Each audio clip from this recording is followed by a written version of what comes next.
বেলাল, এটা কেমন জুলুম, কতদিন হলো তোমার কণ্ঠের আজান শুনি না। বেলাল রে, তোর কি মন চায় না আমি নবীর জিয়ারতে আসতে? বেলাল আয়, আমি নবীর জিয়ারতে আয় রে বেলাল আয়, কতদিন হলো তোমার কণ্ঠের আজান শুনি না। স্বপ্ন যখন নবীজি দেখাইছে, এ মুসলমান, হযরত বেলাল সুদূর সিরিয়ার দামেস্ক থেকে পাগলের মতো দৌড়াইলেন, পাগলের মতো ছুটে আসলেন। যখন মদিনাতে আসলেন তখন তাহাজ্জুদের সময় চলতেছিল।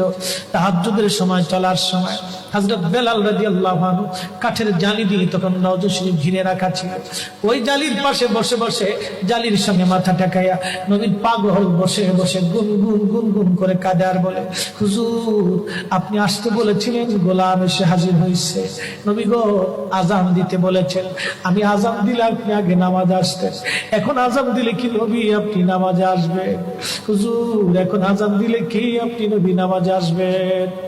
নতুন মুয়াজ্জিন আসছে আজান দেওয়ার জন্য, এসে দেখে নবীর মুয়াজ্জিন বেলাল কাঁদে। ডাক দেখে মদিনাবাসী শুনছো, নবীর মুয়াজ্জিন ফিরে এসেছে, বেলাল আসছে, বেলাল ফিরে আসছে। এই কথা শোনার পরে সব সাহাবী ঘর থেকে বের হয়ে দৌড়ায় এসে দেখে বেলাল কাঁদে। সাহাবীরা বলে, বেলাল আজান দাও, কতদিন হলো তোমার কণ্ঠের আজান শুনি না। বেলাল আজান দাও, কতদিন হলো আজান শুনি না রে বেলাল। বেলাল বলে, সাহাবীরা রে, আমি আজান দিলে কি নবী নামাজ আসবে বলো? সালমান ফারসি রাদিয়াল্লাহু আনহু ডাক দেখে, সাহাবীরা আমাদের কথাই বেলাল আজান দিবে না, তোমরা যাও দেখো হাসান আর হুসাইন দুইজন ঘরের মধ্যে আসেন। ইমাম হাসান হুসাইন রাদিয়াল্লাহু আনহুমা যদি বলে তাহলে বেলাল অবশ্যই আজান দিবে। সালমান ফারসির পরামর্শে সাহাবীরা দৌড়ায় গেলেন। বর্তমান 7 নম্বর গেট বাবুস সালাম বরাবর একটা মসজিদ আছে, মসজিদে আলী। এটাই ছিল হযরত ফাতেমা রাদিয়াল্লাহু আনহার বাড়ি। এই বাড়িতে দৌড়ে যাওয়ার পরে ইমাম হাসান হুসাইন রাদিয়াল্লাহু আনহুমা দুইজনকে নিয়ে আসা হলো। দুইজনকে নিয়ে আসার পরে হযরত ইমাম হাসানকে দেখতে আমার নবীর মতো দেখা যাইতো, চেহারাটা রাসূল করিমের চেহারার মতো ছিল। নাতি দৌহিত্র নানার চেহারা পেয়েছিলেন, ইমাম হুসাইন ও নানার সুরত পেয়েছিলেন। দুই ভাই নানার সুরত পেয়েছিলেন। হযরত বেলাল রওজা শরীফ থেকে উঠে হযরতে হাসানের বুকের মধ্যে মাথা ঠেকায় কাঁদতেছে, ইমাম হুসাইনের বুকের মধ্যে মাথা ঠেকায় কাঁদে। হযরত ইমাম হাসান ডাক দেখে, নানার মুয়াজ্জিন, কতদিন হলো তোমার কণ্ঠে আজান শুনি না। যেই কণ্ঠ দিয়া নানার আজান শুনাইতা, যাও গো ওই কণ্ঠ দিয়ে আমাদেরকে আজান শোনাইয়া যাও। যখন হযরতে বেলাল ইমাম হাসান এই কথা বললেন, হযরত বেলাল দৌড়ায় গেলেন।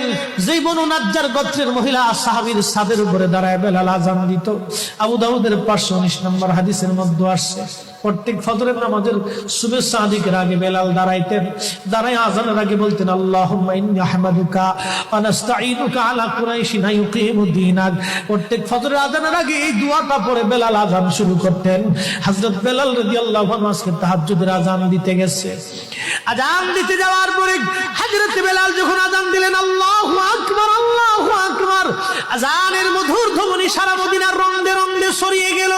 মদিনার ঘর থেকে সব সাহাবী বের হয়ে দৌড় মারছে।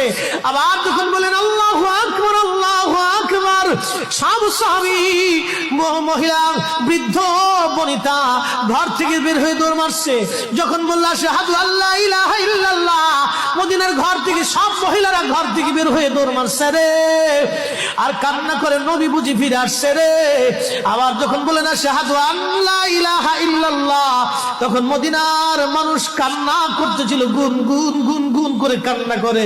মদিনার ভিতরে আওয়াজ বের হয়ে গেল, নবী বুঝি আসছে রে, নবী বুঝি ফিরে আসছে রে, নবী বুঝি ফিরে আসছে রে, নবী বুঝি আসছে। হযরত বেলাল যখন বলেন আশহাদু আন্না মুহাম্মাদুর রাসূলুল্লাহ, মদিনার মাটিগুলি থরথর থরথর করে কেঁপে উঠছে রে। মদিনার মানুষের কান্না বেড়ে গেল। হযরত বেলাল অজ্ঞান হয়ে জমিনের মধ্যে পড়ে গেলেন, তিনি বেহুশ। নবীর আশিক বেহুশ হয়ে গেলেন। বেলালের মতো আশিক যদি আমরা হইতাম, এ দুনিয়ায় নবীর দেখা পাইতাম, এ দুনিয়ায় নবীর দেখা পাইতাম। যখন হুঁশ ফিরে আসছে রওজা শরীফের পাশে বসে বসে বেলাল কাঁদে আর বলে, হুজুর আজান দিতে বলেছিলেন, আজান দিয়েছি হুজুর, আমি আজান দিলে আগে নামাজ আসতেন, আজকে আজান দিলাম আপনি হুজুর আসেন নাই, যে আজান দিলে নবী আসবে না, আমি বেলালে আজান আর কোনোদিন দিব না। হযরতে বেলাল কিছুদিন পরে কলিজা ফেটে নবীর বিরহ বেদনা সহ্য করতে না পেরে তিনি চলে গিয়েছিলেন পরপারে কলিজা